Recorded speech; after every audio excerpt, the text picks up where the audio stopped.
নমস্কার, story officially চ্যানেলে আপনাদের প্রত্যেককে স্বাগত।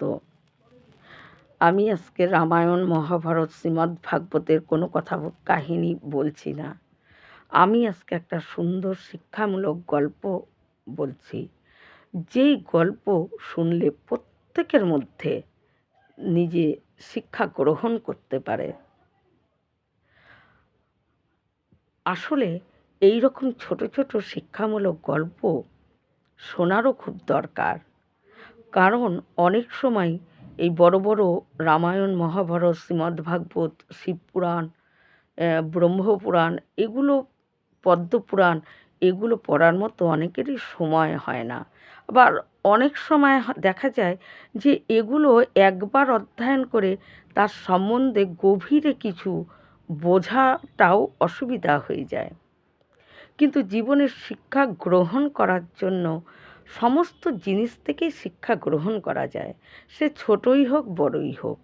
তাই এই ছোট ছোট গল্পগুলো, শিক্ষামূলক ছোট ছোট গল্পগুলোর মধ্যেও গভীরভাবে শিক্ষা গ্রহণ করার মতন কিছু বিষয় লুকিয়ে থাকে। তাই এই ছোট ছোট গল্পগুলো আমাদের জীবনে অনেক প্রয়োজন এবং অনেক উপকারিতা দেয়, যার থেকে আমরা নিজেরা শিক্ষা গ্রহণ করতে পারি। আজকে আমি সেই রকমই একটা গল্প বলবো, যেই গল্প মন দিয়ে যদি কেউ শোনে তার থেকে শিক্ষা গ্রহণ করতে পারবে। আজকে আমি প্রথমেই বলছি যে মাংস খাওয়া পাপ না পুণ্য, এই নিয়েই আমি একটা কাহিনী বলবো, যে কাহিনী থেকে আমরা নিজেরাই বুঝতে পারবো যে মাংস খাওয়া পাপ না পুণ্য। এইরকমই একটা কাহিনী বলছি। একদিন কৃষ্ণ তিনি এক গাছতলায় বসে তিনি বাঁশি বাজাচ্ছেন, আর এমন সময় একটা হরিণ ছুটতে ছুটতে তার পিছনে এসে লুকিয়ে পড়ে। ভগবান শ্রীকৃষ্ণ তিনি হরিণটির গায়ে হাত বুলিয়ে দিয়ে হরিণকে জিজ্ঞাসা করছে, আরে হরিণ, তুই কেন রে ভয়ে কাঁপছিস? আর কেনই বা তুই লুকিয়ে পড়লি? কি হয়েছে তোর? এই কথা হরিণের গা বুলিয়ে দিতে দিতে এই কথা হরিণকে বলতেই দেখে সামনে এক বিরাট শিকারী এসে দাঁড়িয়ে আছে। এসে কৃষ্ণকে বলছে যে এর হরিণটা শুধু আমার অধিকার, এই হরিণের প্রতি কারো অধিকার নেই, কারণ এটা আমার শিকার। ভগবান শ্রীকৃষ্ণকে বলে যে আপনি এই হরিণকে আমার হাতে তুলে দেন, এটা আমার শিকার, আমারই অধিকার। ভগবান শ্রীকৃষ্ণ ওই শিকারীকে বলে, তুমি এই হরিণকে মেরে মাংস খাবে, তোমার পাপের ভয় নেই? তুমি কেন একটা জীবকে হত্যা করে পাপী হতে চাচ্ছ? এই কথা বলে। তখন শিকারী বলে যে কি, আমার আপনার মতন অত আমি জ্ঞানী না, তবে আমি এইটুকু জানি যে আমার শিকার করাই হলো আমার কাজ, আর আমি যদি শিকার না করি তাহলে আমার না খেয়ে মরতে হবে। আর আমি যতটা জানি তাতে মাংস খাওয়া কোনো দোষের না, মাংস খেলে কোনো পাপ হয় না। ওর এই কথা শুনে ভগবান কৃষ্ণ মনে মনে ভাবে যে মাংস খেতে খেতে এর বুদ্ধি ভ্রম হয়ে গেছে, এর বুদ্ধি আর সুবুদ্ধি নেই, তাই এরকম কথা বলে যাচ্ছে। তারপর শিকারী বলে যে আমি মাংস খেলে পাপ হয় না পুণ্য হয় সেটা আমার জানা নেই, কিন্তু আমি এইটুকু জানি বড় বড় রাজারা তারা তো শিকার করত, তাই যারা ধনী তারা যদি কোনো জীবকে হত্যা করে তাহলে তাদের দোষ হয় না, যত দোষ গরিবদের হয়, যত পাপ কি গরিবদের হয়, ধনীদের হয় না? এই কথা বলার পর ভগবানকে সে জিজ্ঞাসা করে, আচ্ছা মাংস খাওয়া পাপ না পুণ্য? ভগবান শ্রীকৃষ্ণ তখন বলে যে তুমি যদি জানতেই চাও যে মাংস খাওয়া পাপ না পুণ্য, তাহলে আমি তোমাকে একটা গল্প বলবো, সেটা তুমি মন দিয়ে শোনো, তুমি নিজেই বিচার করে নেবে। তখন সেই শিকারী মনে মনে ভাবে যে ঠিকই তো আছে, হয়তো গল্পটা শুনলে সে আমাকে হরিণটা দিয়ে দিবে আর আমি মাংসটা খেতে পারবো। তাই সে গল্পটা শুনতে চায়।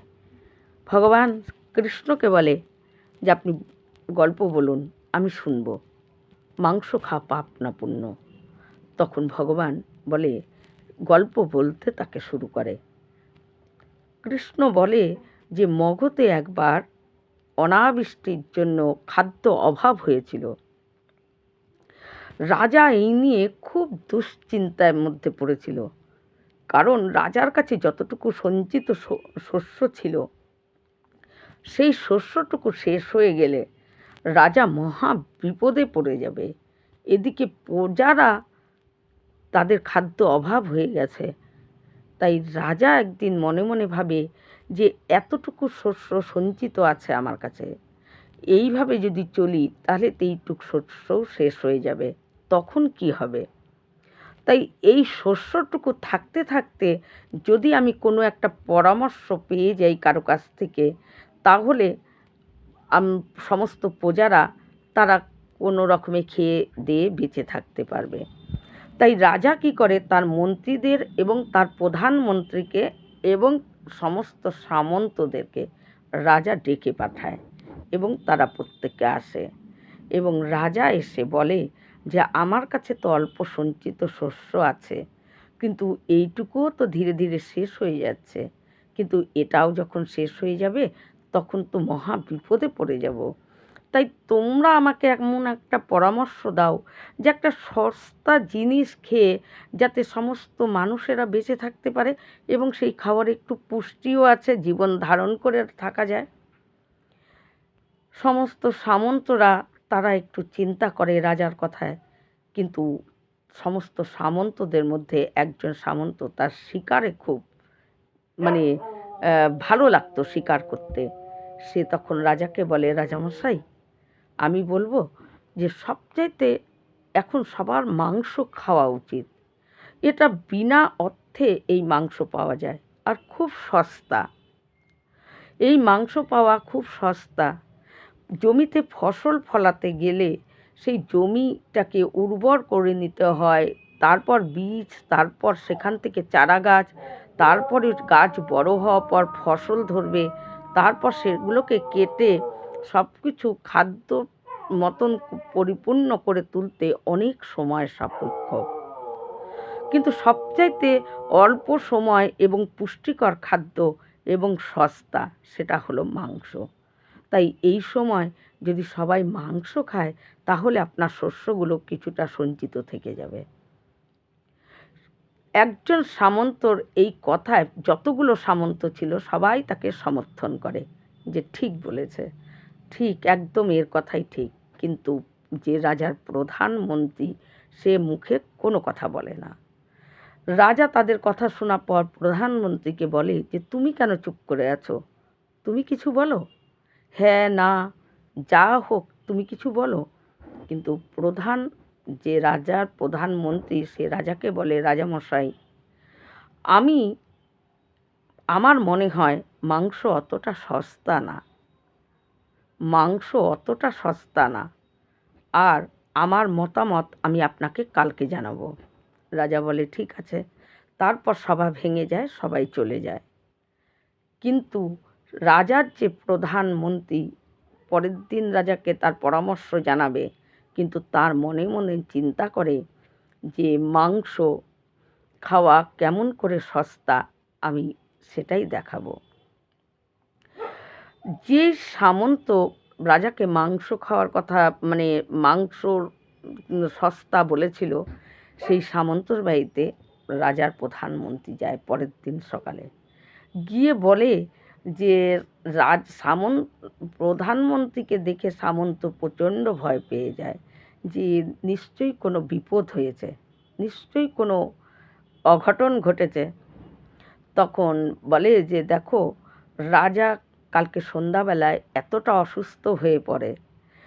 তারপর রাজবদ্যি এসে বলে যে রাজা একমাত্র সুস্থ হতে পারবে যদি স্বাস্থ্যবান এবং চেহারা বান স্বাস্থ্যবান এবং বলশালী কোনো কারো মাংস এনে 20 গ্রাম মাংস এনে রাজাকে খাওয়ানো যায়, তাহলে রাজা সুস্থ হবে। তাই আমি তোমাকে বলছি যে তোমাকে 1 লাখ স্বর্ণমুদ্রা দিচ্ছি, তার পরিবর্তে তোমার বুকের থেকে আমি কিছুটা 20 গ্রাম মাংস কেটে নেব, আমাকে কাটতে দাও। সামন্ত বলে, এ কি কথা, আমার বুকের থেকে 20 গ্রাম মাংস আপনি কেটে নেবেন, কিন্তু এটা কি করে হয়? বলে যে মাংস তো সস্তা। বলেছে কেন, সামন্ত আর কোনো কিছু বলতে পারছে না। সামন্ত তখন বলে যে না, এটা তো সম্ভব না, বলে সামন্ত ঘরে চলে যায়। কিন্তু রাজার প্রধানমন্ত্রী সেও সামন্তর সঙ্গে যায়, বলে মাত্র 20 গ্রাম মাংসই তো নেব, তার বদলে তুমি যদি অর্ধেক রাজত্ব চাও রাজার, তাও তোমাকে দেবে, শুধু 20 গ্রাম মাংস তোমার বুকের থেকে আমি কেটে নেব। তখন সামন্ত কী করে, তাড়াতাড়ি করে পোশাক পরে সে লাফ দিয়ে ঘোড়ায় উঠে পালিয়ে যাওয়ার জন্য, কিন্তু রাজার প্রধানমন্ত্রী ঘোড়ার দড়িটা তারই হাতে ধরেছিল, যেতে পারে না। তখন ওই সামন্তকে বলে, তুমি আসো, ঘরে আসো। সামন্তকে তখন বলে যে দেখো, তুমি 20 গ্রাম মাংস দিতে পারছো না, তোমাকে আমি আমার পদও দিয়ে দেবো, আমি তোমার সেবক হয়ে থাকবো। তখন সামন্ত বলে যে যদি আমার প্রাণই না থাকে, আপনি বুকের থেকে 20 গ্রাম মাংস নেওয়ার সময় আমার তো মৃত্যুই হয়ে যাবে, আর আমার মৃত্যু হলে অর্ধেক সম্পত্তি কে নেবে, আর এই 1 লাখ স্বর্ণমুদ্রাই বা কে নেবে। আমি আপনাকে আরও 1 লাখ স্বর্ণমুদ্রা দিচ্ছি, আপনি 2 লাখ স্বর্ণমুদ্রা নিয়ে চলে অন্য কারো কাছে যান, আমি আমার এই মাংস দিতে পারবো না। তখন এই বলে সে আরও 1 লাখ স্বর্ণমুদ্রা ওই রাজার প্রধানমন্ত্রীকে দিয়ে সে কোনো রকমে বেঁচে যায়। রাজার প্রধানমন্ত্রী তখন বলে যে দাঁড়াও, ঠিক আছে, তাহলে দেখি অন্য কোনো সামন্তর কাছে বা অন্য কোনো কারো কাছে পাই নাকি। এই বলে রাজার প্রধানমন্ত্রী যারা ওকে সমর্থন করেছিল মাংস খাওয়াতে, তাদের বাড়িতে যায়। তাদের বাড়িতে গিয়ে যখন ওই 20 গ্রাম মাংস বুক থেকে চায়, বলে আমি কেটে নেব 20 গ্রাম মাংস, তখন তারা প্রত্যেকেই দিতে অস্বীকার করে, এবং তার পরিবর্তে তারা কি করে, কেউ 2 লাখ, কেউ 2 লাখ, কেউ 5 লাখ, কেউ স্বর্ণমুদ্রা ওই রাজপ্রধানমন্ত্রীকে দিয়ে দেয়, যে তবু আমাদেরকে রক্ষা করেন, আমাদের শরীর থেকে আমরা মাংস দিতে পারবো না, এই নিন, আমি আরও 1 লাখ স্বর্ণমুদ্রা দিচ্ছি, আপনি যদি অন্য কোনো কারণে তাদেরকে দিয়ে পান। কিন্তু তাদেরকেও বলে রাজ্য দেব, এ দেবো, আমার পদ দিয়ে দেবো, সব বলে, কিন্তু কোনোভাবেই তারা বলে যে আমরাই তো যদি মরে যাই, কি করে পদ নেবে তাকে, তাই আমাদের দিতে পারবো না, ফিরিয়ে দেয়। এই করতে করতে 1 কোটি স্বর্ণমুদ্রা হয়ে গেছে। সারা নগর ঘুরতে ঘুরতে প্রত্যেকেই তাকে আরও অর্থই বাড়িয়ে দেয়, কিন্তু কেউ মাংস দিতে রাজি হয় না। তারপর পরের দিন যখন সামন্তরা সবাই আসে, প্রত্যেকটা সামন্তর মধ্যেই তারা অর্থ দিয়েছে, এবং রাজার প্রধানমন্ত্রীর তাদের কাছে গিয়ে বলেছে রাজা অসুস্থ, তাই তারা সবাই আকুল অবস্থায় বসে আছে যে রাজা কতটা ঠিক হয়েছে না কীরকম অসুস্থ দেখার জন্য তারা বসে আছে। কিন্তু তারা দেখে রাজা একদম যেমন তেমনভাবেই, যেরকম রাজা সুস্থ প্রতিদিন যেমন করে এসে সিংহাসনে বসে, রাজা সেইভাবেই তো সিংহাসনে এসে বসছে, কই তার মধ্যে তো কোনো অসুস্থতা দেখা যাচ্ছে না, সে তো একদম সুস্থ। তখন তারা প্রত্যেকে সামন্ত মনে মনে ভাবে এটা রাজমন্ত্রীর একটা চাল ছিল, আমাদের থেকে মানে অর্থ স্বর্ণমুদ্রা নেওয়ার জন্য নিশ্চয়ই এ কোনো চাল করেছে, কিন্তু মনের মধ্যে এটা হলেও কেউ প্রকাশ করার মতন সাহসই তাদের নেই সামন্তদের, যে তারা বলবে যে আমাদের থেকে এই আপনার প্রধানমন্ত্রী সে হলো আমাদের থেকে এইভাবে আপনার অসুস্থতা বলে অর্থ নিয়ে এসেছে, সে কথা বলবে তাদের কারো মধ্যেই সাহস নেই। প্রত্যেকের মনের মধ্যেই হচ্ছে যে তার মানে মন্ত্রী নিশ্চয়ই আমাদের সঙ্গে ছলচাতুর করে মিথ্যা কথা বলে আমাদের থেকে মুদ্রা নিয়ে এসেছে। কিন্তু তারা এইভাবে ভাবতে থাকে। সেই সময় প্রধানমন্ত্রী রাজার সে কী করে, রাজার পায়ের সামনে একটা পুঁটলি খুলে দেয় এবং তার মধ্যে 1,000,000,000 স্বর্ণমুদ্রা। রাজা দেখে বলে, এত স্বর্ণমুদ্রা কোথায় পেলে তুমি? তখন সেই রাজার প্রধানমন্ত্রী রাজাকে বলে, রাজা, আমার মহারাজ, এটা হলো মাংসের দাম, মাংসের মূল্য এটা, 20 গ্রাম মাংসের মূল্য হলো এটা। কে বলেছে রাজা মাংস সস্তা? মাংস সস্তা না, 20 গ্রাম মাংসের মূল্য হলো 1,000,000,000 স্বর্ণমুদ্রা। এটাই হলো মাংসের মূল্য। রাজা বুঝতে পারে। রাজা বুঝতে পেরে রাজার সাথে সাথে সমস্ত যারা নাকি মাঠে কাজ করে সেই শ্রমিকদের ডেকে বলে, তোমরা কঠোর পরিশ্রম করে ফসল ফলানোর জন্য মাটি উর্বর করো, চেষ্টা করো। এবং জলের অভাব তো রাজা সেই স্বর্ণমুদ্রা থেকে কিছু অংশ অর্থ নিয়ে এবং চাষাবাদের জন্য রাজা সেচ ব্যবস্থা করে দেয় এবং কিছু স্বর্ণমুদ্রা নিয়ে এই প্রজাদের কল্যাণে রাজা সেগুলোকে ব্যবহার করে, প্রজা কল্যাণের জন্য, যাতে প্রজারা দুবেলা খেয়ে পরে বেঁচে থাকতে পারে। এবং রাজা কিছু ফসল এবং নানা রকম ওই বীজ কিনে শ্রমিকদের কাছে চাষ করার জন্য তাদেরকে দিয়ে দেয়।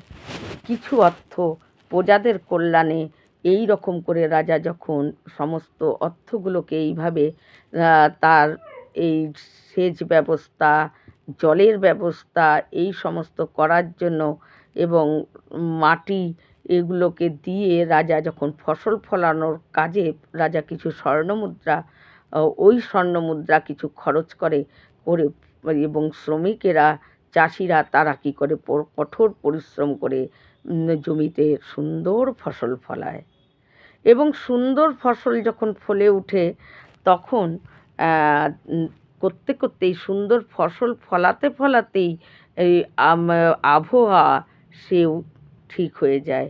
অনাবৃষ্টির জায়গায় বৃষ্টি শুরু হয়ে যায় এবং রৌদ্র খরতা মানে রোদ্দুরের তীব্রতাও কিছুটা কমে যায় এবং রোদ বৃষ্টিতে একটা পরিপূর্ণ সুন্দর আবহাওয়ার পরিণত হয় এবং মগধ রাজ্যে আবারও মানে ওই ফসলে পরিপূর্ণ ক্ষেত হয়ে যায়।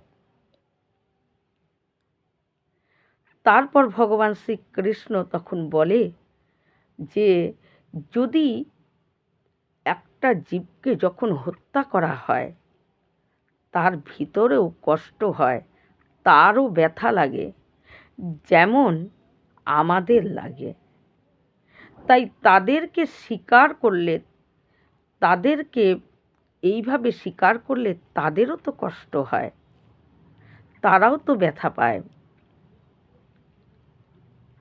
যদি নাকি কোনো প্রত্যেকটা জীবই, সে ছোটোর থেকে মানুষই হোক, কুকুর হোক, পশু হোক, বেড়াল হোক, কীট পতঙ্গ, যেই জনিতেই জন্মাক না কেন, প্রত্যেকের কাছেই প্রত্যেকের জীবনটা কিন্তু খুব প্রিয়। প্রত্যেকে নিজেকে বাঁচিয়ে চলার চেষ্টা করে, কি করে নিজের জীবনটাকে বাঁচাবো। আমরা যে ভয় পাই মানুষেরা, ঝড় বৃষ্টি তুফান ভূমিকম্প হলে আমরা ভয় পাই, বড় রকম আগুন ধরে গেলে আমরা ভয় পাই। কেন ভয় পাই? অ্যাক্সিডেন্ট, গাড়ি ঘোড়া সমস্ত কিছুর থেকে আমরা ভয় পাই। কেন ভয় পাই? আমাদের জীবনটা যাতে সুরক্ষিত থাকে, আমরা জীবনটাকে বাঁচানোর জন্য। তাই প্রত্যেকটা মানুষ যেরকম তার জীবনটাকে রক্ষা করার জন্য তারা সব কিছু করে, সমস্ত কিছু সতর্কতা অবলম্বন করে, তেমন প্রত্যেকটা জীবের কাছে তার জীবনটাও ঠিক অতটাই তার কাছে মূল্য। একজন পশু যোনিতে জন্মেছে বলে তার জীবনের প্রতি যে মায়া নেই তা কিন্তু না। একজন পশু যোনিতে জন্মেছে, তার জীবনের মায়া তার কাছে যতটা, একটা মানুষের তার নিজের জীবনের প্রতি মায়াও ততটা। প্রত্যেকে চায় নিজেকে, নিজের প্রাণকে রক্ষা করে চলতে, তার জন্যই তো এত কিছু অবলম্বন। তাই একজন মানুষের প্রাণে এক জায়গা যদি কেটে যায়, আমাদের যেরকম ব্যথা লাগে, তাদেরকে টুকরো টুকরো করে কেটে সেগুলোকে মানে ভক্ষণ করা, সেটাও তাদেরও কষ্ট হয়।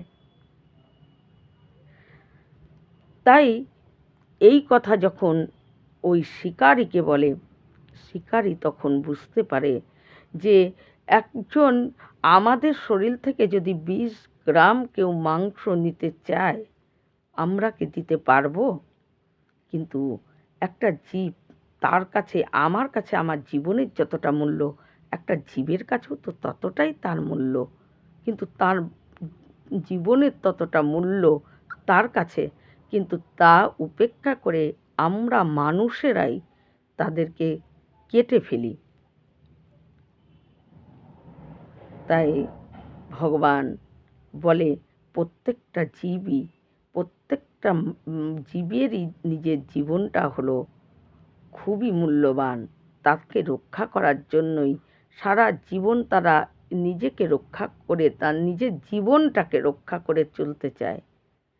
তাই তাদেরকে কেটে মাংস খেলে সেটা পাপ না পুণ্য, এবার তুমি বিচার করে দেখো।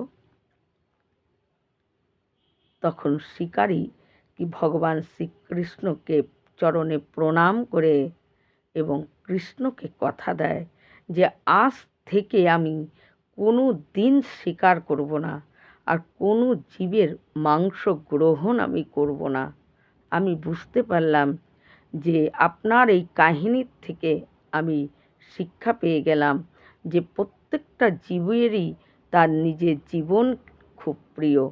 তাই কারো অধিকার নেই কারো জীবনকে নষ্ট করার, বা কারো কারো অধিকার নেই। একটা জীবন যদি দান না করা যায়, তাহলে একজন মৃত মানুষের শরীরে আমাদের একটা জীবন প্রাণ দেওয়ার ক্ষমতা আমাদের নেই।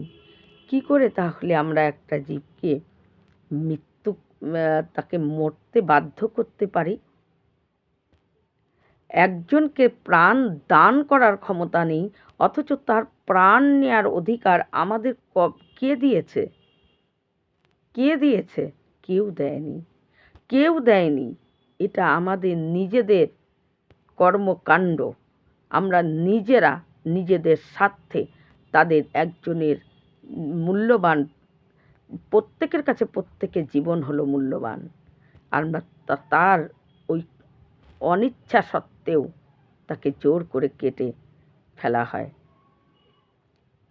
তখন শিকারী বুঝতে পারে, ভগবানকে প্রণাম করে শ্রীকৃষ্ণকে কথা দেয় আজ থেকে সে শিকারও করবে না, মাংস ভক্ষণও সে করবে না। এই বলে সে চলে যায় এবং ভগবানের মুখ থেকে তার জ্ঞান, তার ভিতরের যে দৃষ্টি, সেই দৃষ্টি তার খুলে যায়। ভগবানকে কথা দিয়ে সেই শিকারী চলে যায়।